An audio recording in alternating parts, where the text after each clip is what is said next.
Oi, eu sou o Maxon. Hoje eu vou falar sobre Rua Cloverfield 10. Eu acho que esse filme pegou todo mundo de surpresa. Ninguém esperava um Cloverfield novo. E também não é muito normal a gente ver o lançamento de um filme tipo 2 meses depois do primeiro trailer. E foi exatamente isso que aconteceu com Rua Cloverfield 10.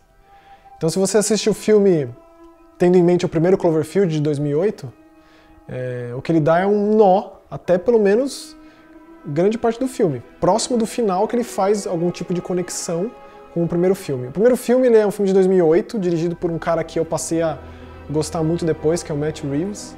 Ele é todo no formato de mockumentary, de found footage, na verdade, né, com câmera na mão. Esse Matt Reeves depois ele fez o Planeta dos Macacos, o Confronto, que eu acho muito bom, e ele tá fazendo agora o último dessa trilogia nova do Planeta dos Macacos, que se não me engano vai chamar A Luta e vai sair ano que vem. Escrito e dirigido por esse cara. Espero muito esse filme. O primeiro Cloverfield, ele se escondeu bem, na real, assim, quando ele foi anunciado, porque o primeiro teaser era basicamente de uns amigos numa festa, e aí tinha um apagão, e aí eles iam pra rua e aparecia aquela cena icônica da cabeça da estátua dos Estados Unidos no meio da rua, caindo. E ninguém sabia exatamente o que causava aquilo, o que estava acontecendo de fato. E é claro que o filme em português estragou tudo, colocando monstro no nome. Então a gente já sabia que tinha uma criatura gigante, o filme mostra isso, meio que uma invasão alienígena mesmo. Então você assiste grande parte desse novo Cloverfield se perguntando onde diabos vai entrar dentro dessa ideia do primeiro Cloverfield, mesmo porque ele não é found footage, e ele meio que afunila na ideia de pessoas, no caso um grupo de 3 pessoas, isolados num bunker subterrâneo por conta de uma catástrofe de proporções nucleares que aconteceu na superfície do planeta. O filme começa com a protagonista fugindo de casa. Ela é interpretada pela Mary Elizabeth Winstead, que é uma atriz que eu gosto, que fez a Ramona Flowers no filme do Scott Pilgrim. E ela sofre um acidente de carro e ela acorda numa espécie de um cativeiro. E quem é a pessoa que cuida desse cativeiro, que está cuidando, que levou ela para esse lugar, é o John Goodman, que também é um outro ator muito legal, e não é normal ver ele fazendo um filme de terror, supostamente. Você que está acostumado a ele com a voz do Sully do Monstros S.A., é bizarro ver ele completamente louco e paranoico nesse filme. Então ele basicamente desenvolve a ideia dessas 3 pessoas, que tem uma outra personagem que também já está lá dentro, vivido pelo ator John Gallagher Jr. E aí tem essas 3 pessoas. O John Goodman, que é o cara que construiu esse abrigo, e é um cara completamente paranoico, alucinado com teorias da conspiração, e acredita que o mundo que a gente conhece não existe mais. E a menina que acorda nessa situação não acredita nele. Só que o filme fica o tempo inteiro nessa dualidade de aconteceu de fato ou não. O outro cara que está lá dentro, ele ajudou o personagem de John Goodman a construir esse abrigo.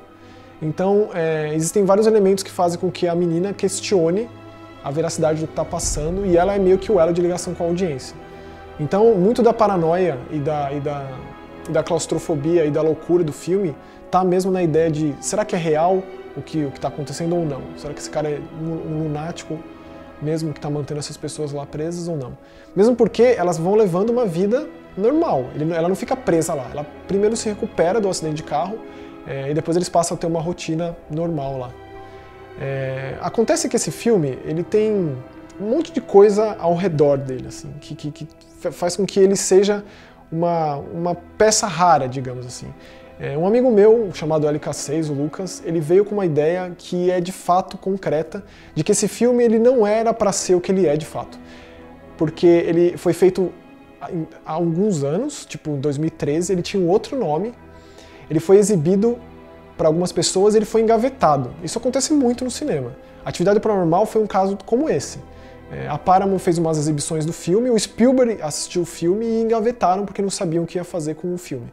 Foi o caso com esse. Até o dia que o J.J. Abrams resolveu assistir o filme e injetou dinheiro da Bad Robot, que é a produtora dele, para fazer o filme, e meio que concluiu a história amarrando com Cloverfield.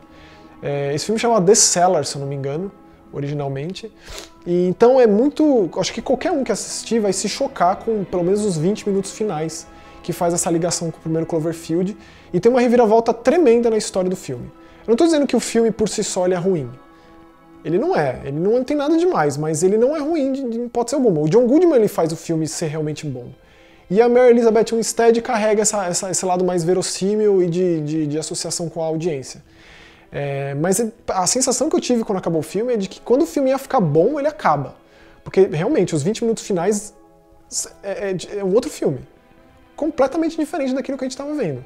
Ele é um filme de isolamento, de relações humanas em situações extremas e adversas, e ele se transforma em uma outra coisa completa. Pode ser que você goste disso, pode ser que não. Existem pessoas que não gostam de finais absurdos e chocantes e que fogem da proposta daquela 1h30 anterior. Eu achei interessante, eu espero que esse filme faça sucesso, não porque o filme é bom, mas porque se fizer sucesso a gente vai ver a continuação, que é o que importa, porque acabar desse jeito é tipo um filme sério, assim, a gente precisa ver onde isso vai parar.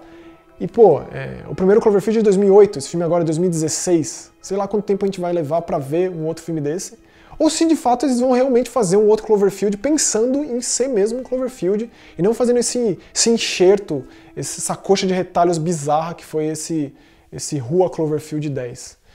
E pensando nessa proposta de filmes de isolamento, eu me lembrei de outros 3, existem muitos filmes com essa proposta, né? Mas eu gostaria de falar de outros 3 que eu acho que são interessantes, então caso você goste desses 2 primeiros atos desse filme, talvez se interesse por exemplo, um filme chamado Hidden, que é um recente do Alexander Skarsgård, que é o ator filho do Skarsgård, amigo do Lars von Trier.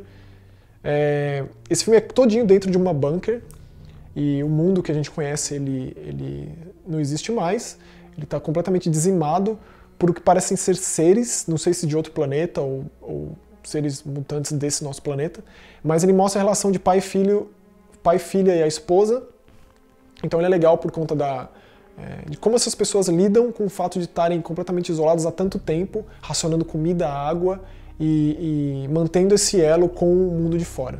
Esse Hidden é um filme do ano passado bem interessante. Um outro filme legal é um que chama O Abrigo, em inglês é Take Shelter, que é uma proposta completamente diferente de um filme pós-apocalíptico, mas é um dos que eu mais gostei. Ele é com Michael Shannon, que pra mim é um dos atores mais legais dos últimos anos. Ele é de um cara que ele simplesmente tem a paranoia de que o mundo vai acabar e ele resolve construir um abrigo no fundo da casa dele. Ele vai contra a opinião da família, da vizinhança, e todo mundo começa a achar que ele é louco, mas ele tem esse sonho e ele acredita que isso vai acontecer, então ele começa a construir esse abrigo. Então é muito interessante porque é um outro lado, uma outra proposta, e mostra de fato a paranoia desse cara com esses sonhos que ele tem do fim do mundo. E um outro filme também com Michael Shannon, eu realmente gosto desse cara, e ele faz uns papéis absurdamente bizarros. É um filme chamado Bug. Ele é dirigido pelo William Friedkin, que é o diretor do Exorcista, com aquela beleza da Ashley Judd. E é de um cara completamente paranoico com uma espécie de um inseto que ele acha que foi liberado pelo governo para documentar, registrar a sua vida em todos os aspectos. Então ele acha... É um filme de paranoia porque ele se passa basicamente só dentro de um hotel de beira de estrada. E ele não deixa a mulher que está com ele lá. E é muito por acaso que as coisas acontecem.